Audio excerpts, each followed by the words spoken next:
अरे राधा, अरे मेरे कपड़े प्रेस हो गए क्या? जी मुखिया जी, बस पजामा हो गया है, कुर्ते में करने जा रही हूँ। ठीक है बिटिया, मैं नहाने जा रहा हूँ, तब तक तुम कुर्ते में भी प्रेस कर देना। अच्छा, और सुनो, अच्छे से करना, ठीक है? कोई सिलवट ना रह जाए। विधायक जी से मिलने जाना है भाई। जी मुखिया जी, आप चिंता मत कीजिए। इतना कहकर राधा मुखिया जी के कुर्ते पर प्रेस करने लगी, लेकिन वो पूरे कुर्ते पर प्रेस कर पाती उससे पहले लाइट चली गई। राधा कुर्ते के एक ही बाजू पर प्रेस कर पाई थी। वो अपने सिर पर हाथ रखकर वहीं बैठ गई, क्योंकि वो जानती थी कि गांव में एक बार लाइट गई तो फिर कई घंटों की छुट्टी।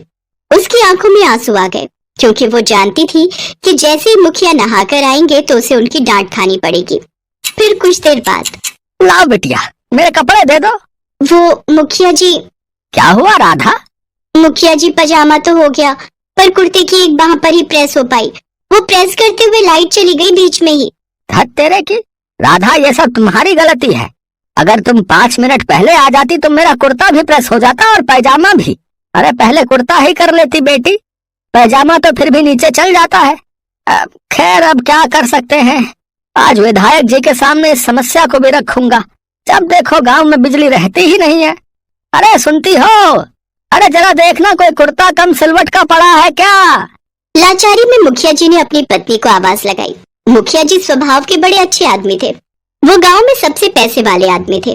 राधा के पिता राम दुलारे मुखिया जी के खेतों में काम करते थे और राधा उनके घर के छोटे मोटे काम कर देती थी। उस दिन राधा सीधे घर गई और फिर स्कूल चली गई।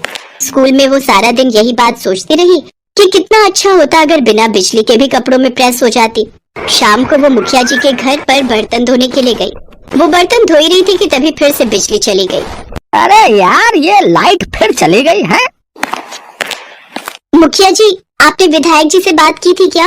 हाँ राधा, की तो थी, मगर विधायक जी की बातों से लगा नहीं कि फिलहाल कुछ हो पाएगा। तुम एक काम करो, वो लालटेन जला लो, एक रसोई में रख लो और एक हमारे पास यहाँ रख दो। है, अब पूरे घर में अंधेरा हो रहा है भाई। राधा ने 2 लालटेन जलाई, एक बर्तनों के पास रख ली और दूसरी मुखिया जी को दे दी। उधर मुखिया जी फोन पर किसी से बात कर रहे थे। अरे शर्मा जी, अरे नमस्कार। अरे ये क्या रेगुलर कट है या कोई फॉल्ट आया है क्या? 3 घंटे बाद आएगी? अच्छा ठीक है ठीक है।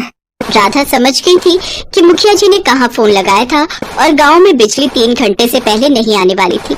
ऐसे में राधा बर्तन धोते हुए सोचने लगी कि वो इस समस्या के लिए क्या कर सकती है। अगले दिन स्कूल में, बच्चों मेरी बात ध्यान से सुनो। सरकार सरकारी स्कूल के बच्चों के लिए प्रतियोगिता आयोजित कराने जा रही है, जिसमें आप सब भाग ले सकते हो।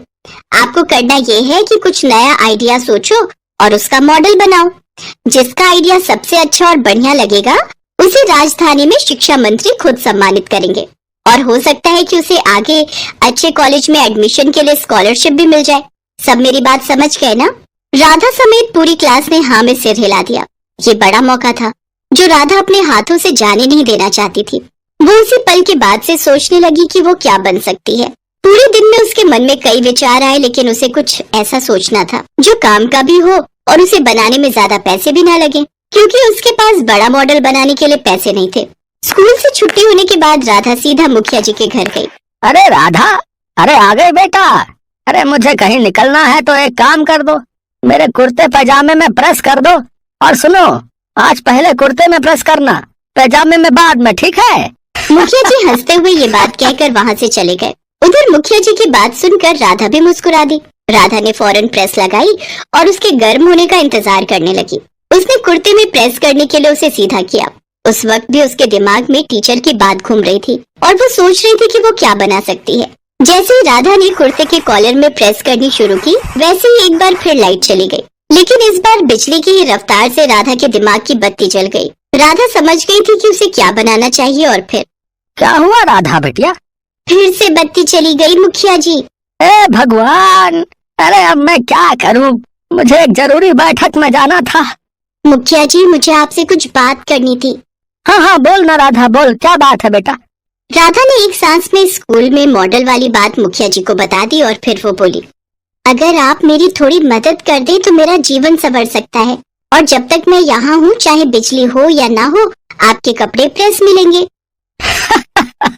अरे अरे वो तो ठीक है बेटा, पर ये बताओ कि तुम बनाना क्या चाहती हो?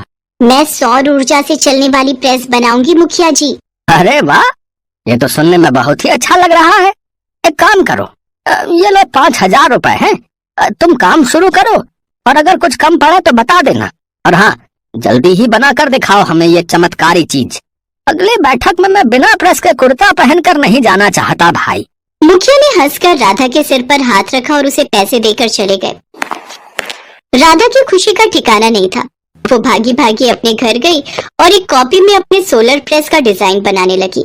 डिजाइन बनाने के बाद वो सीधा बढ़ई के पास गई और उससे लकड़ी का एक बक्सा बनवाया।